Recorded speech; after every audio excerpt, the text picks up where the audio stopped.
I came home on a Wednesday sweaty and drained, looking forward to spending 10 minutes chatting with my tomatoes like a madman. Believe it or not, they really do thrive with a little encouragement. But as I rolled into my driveway, something felt off.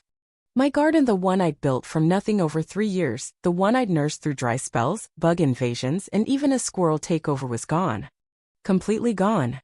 In its place was a flat, lifeless, neon green sheet of artificial turf. Standing in the middle of it was a woman who could sour lemonade with one glance, clutching a clipboard like a weapon. This was Sheila, the HOA's reigning tyrant. Next to her, a sign stabbed into the fake grass declared, "Community Standards Restored." At first, I thought I'd slipped into some bizarre alternate reality where garden murder was legal. Then Sheila turned, flashed a smile so fake it could have been plastic, and said, "Oh, you're home. Doesn't it look so much neater?" She acted like I should be grateful, like she'd done me a favor by wiping out every shred of life from my yard. I stepped out of the car slowly, feeling the kind of rage that either shuts you up or makes you yell at the sky. I picked silence for now. Walking over, I surveyed the damage and asked, my voice dropping low, what happened to my garden? Sheila tilted her head like a smug cat and launched into a speech I'll never forget. She claimed my garden was a threat to neighborhood uniformity, citing some vague rule in the HOA handbook about urgent aesthetic fixes. As president, she insisted she had the power to act when a yard endangered property values. I asked when she'd been crowned supreme ruler. She chuckled and said, "I prefer trailblazer." I glanced at the spot where my wife's favorite rose bush once stood, bright purple blooms like a sunset, and felt something break inside. That bush was planted 3 years ago, the day after my wife's final chemo round. She didn't make it through the next one. That garden wasn't just dirt and plants. It was memories, roots, her. I told Sheila all of this, laid it bare. Her reply? Grief's no excuse for a messy yard. I couldn't believe she'd said it. My mouth went dry, my pulse hammered, and I thought, you've just started a war you don't even see coming. She strutted off, proud as ever, leaving me in the middle of a synthetic wasteland where life used to grow. I stood there for ages, the plastic grass jabbing at my shoes as the sun dipped below the horizon. That night, I sat on my porch with a beer, flipping through the HOA handbook page by page. Sheila had twisted the rules like a pretzel. Notifications, procedures, appeals, none of it followed. But the board was her loyal posse. Neighbors more obsessed with control than fairness. On paper, I was alone.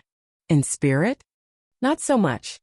My neighbor Jack, a retired mechanic who secretly grew lilies, stopped by and grumbled, heard about the turf. That woman's unhinged. Then Mary from across the street, who once faked a blackout to dodge Sheila's meetings, dropped off a pie and muttered, "Whatever payback you're planning, I'm in." Revenge. It felt heavy at first, but the more I stared at that hideous green rug, the more it fit. When someone wrongs you that deep, it stirs something dormant. Sheila hadn't just taken my plants. She tried to erase my history. That, I decided, was a mistake she'd ruin VYVYD detail. The next day, I hit City Hall. Turns out, my original garden permit was not only legit but praised I'd been part of a Water Save-ing urban gardening project. My yard had even made a newsletter. I grabbed a copy and a letter proving my garden was compliant before Sheila torched it. I also poked around about public records and Billboard rules. Did you know you can rent a billboard near your home in our county as long as it's not obscene? Neither did I, but I was about to get cozy with the zoning folks. By week's end, I had 2 things: legal proof Sheila had overstepped and a plan so delightfully petty I couldn't stop smirking. See, I knew something about Sheila most didn't. She'd just gone through a nasty divorce. Her ex, a loud car salesman named Brad, had ditched her for his yoga instructor. The details were mostly sealed, but public records are a treasure trove if you dig. I didn't confront her or make a scene. I just started plotting, quiet as a seed sprouting in the dark. I wasn't sinking to her level, I was building a ladder to climb higher and stomp harder. The next morning I passed her house. She waved with that smug grin. I smiled back, warm as pie, and said, "Thanks for the new lawn. You've inspired me to give the neighborhood something unforgettable."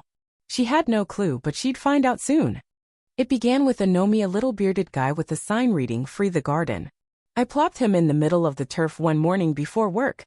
By noon, I had 3 HOA emails and a voicemail from Sheila sounding like she'd swallowed a beehive.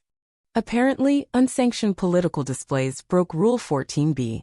I emailed back with the rule highlighted: political signs were fine for 2 weeks during elections. My gnome, I noted, was just a patriot. Sheila didn't laugh. That made it better. The pettiness escalated.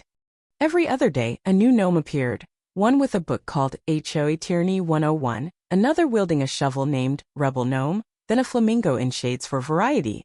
Sheila filed 4 complaints in a week. None stuck.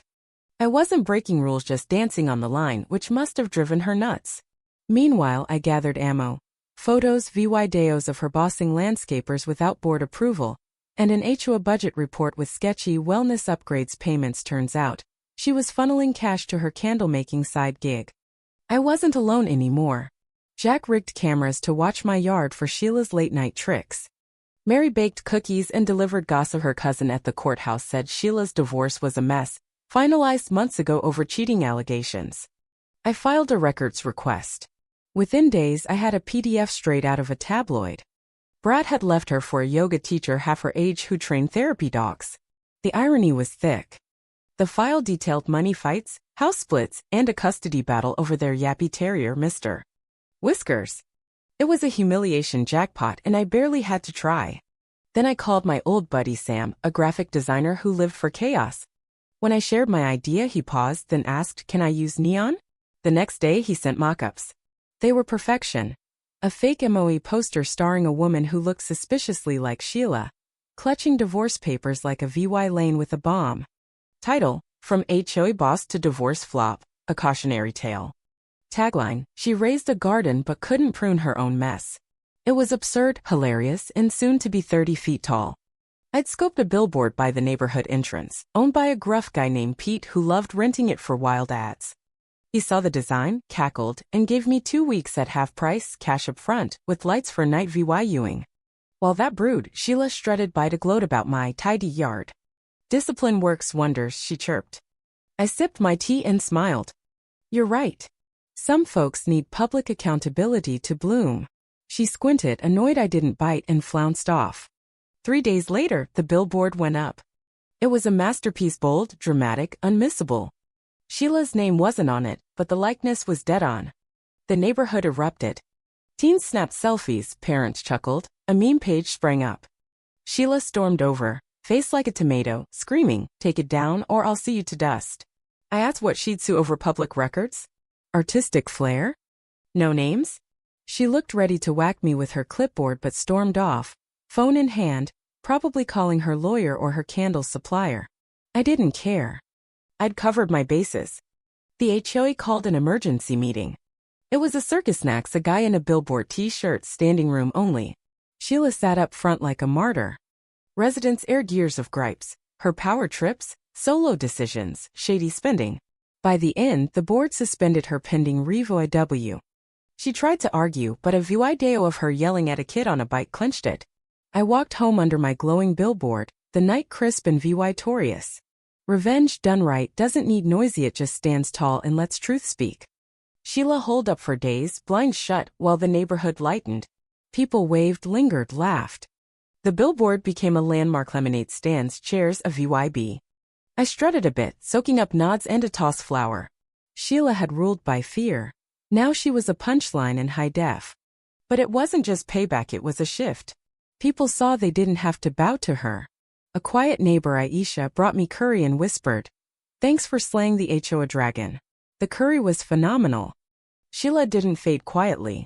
Day 3, she emerged, hair flat, shirt wrinkled, eyes wild, marching over at dawn with a folder she slapped on my table. "This is defamation, harassment, and mental assault," she barked. "Remove the billboard, apologize, and pay damages in 24 hours. I peeked at the papers. Lavender-scented professionalism? She snapped. Yes. It was a jumble Wikipedia libel definitions, group chat screenshots, her as a cartoon VY lane. I handed it back. "Sheila, you can't sue people for disliking you. This is all public." "You lit the match, I just held the spotlight." She turned scarlet, hissed, "This isn't over," and stomped off, quaking with fury. She went full meltdown, called the city about unpermitted home fixes, my frog bird bath. Filed for a restraining order claiming I stalked her. The cop, a weary guy named Mike, saw my gnomes inside, HOA dramas above my pay grade. Case dropped. Her peak came at the next meeting she wasn't allowed at. She burst in, wild-haired, clutching a mayor photo, yelling about corruption and personal HOA rights. When asked to leave, she chucked the frame, missed, hit a plant, and knocked over cookies. Cops came. Video spread her "You're all pawns" scream got auto-tuned. She was banned, fine, finished.